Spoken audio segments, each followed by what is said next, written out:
53-year-old man marrying a 9-year-old girl is definitely wrong.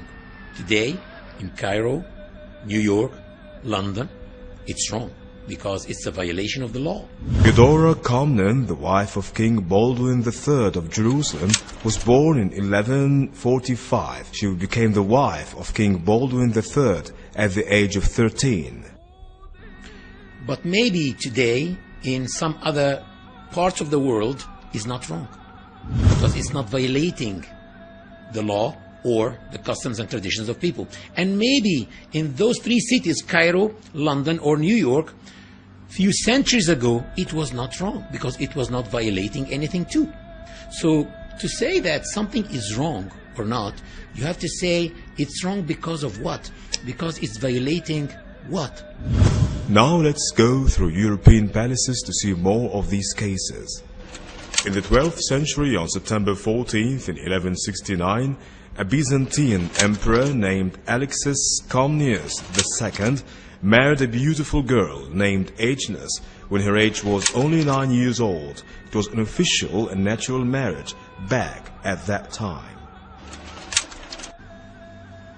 Also, when do people get married?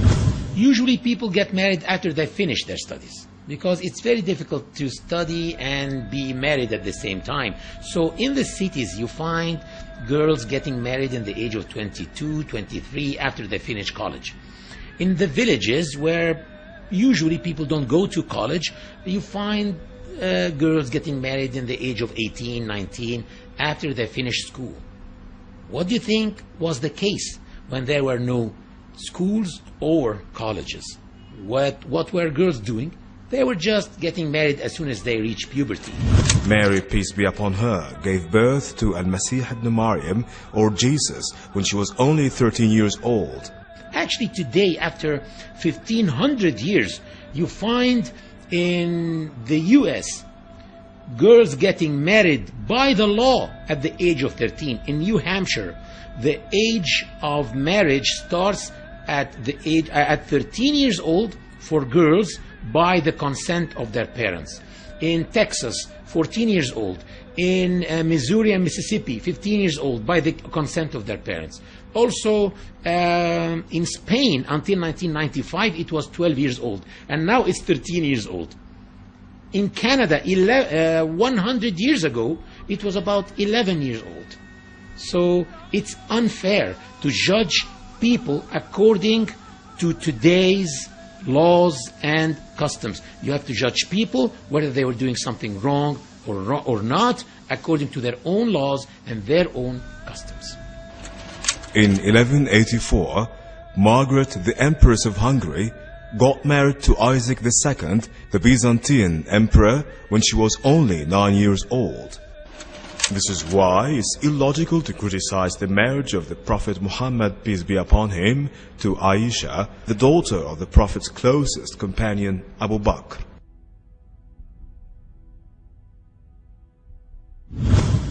One may ask himself, did Prophet Muhammad, peace be upon him, had any enemies?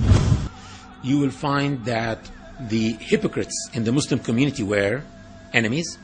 The pagans were his enemies, and the Jews of Arabia were his enemies.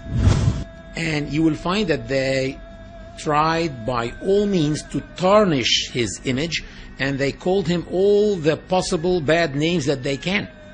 But they did not say that he was a child molester. Why? Did they forget? That would have been an excellent way to damage this man and this new religion, but they never used it because simply it was the norm to get married to girls at that age at that time. And for those who say that she was a molested child, molested by Prophet Muhammad, peace be upon him, I ask them, do molested children love their molesters? And if you want to read the perfect love story,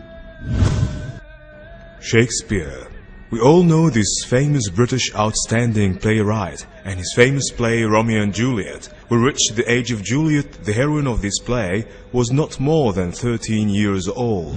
I recommend that you don't read Romeo and Juliet, because actually Romeo committed suicide at the end of the story. Read Muhammad and Aisha. In the very words of Aisha herself, explaining how beautiful this relationship was between her and Prophet Muhammad, peace be upon him. Lady Aisha explains that he used to race with her, and she says that when he used to drink from her glass, he used to make sure that she sees him putting his lips in the same place where she was putting her lips and to drink from the glass. Lady Aisha says that when she used to say, "Oh my God, I have a headache," he used to say, "It's me who can sense your headache in my head." Lady Aisha was so proud that he died in her arms. راجعلك يا بلادي يا أغلى من أولادي وبحبك رح نادي يا أجمل عنوان انت الأمل الباقي فيك الحب بلاقي يا فرحة أشواقي يا عمري المنصان بكرة بينسى قلبي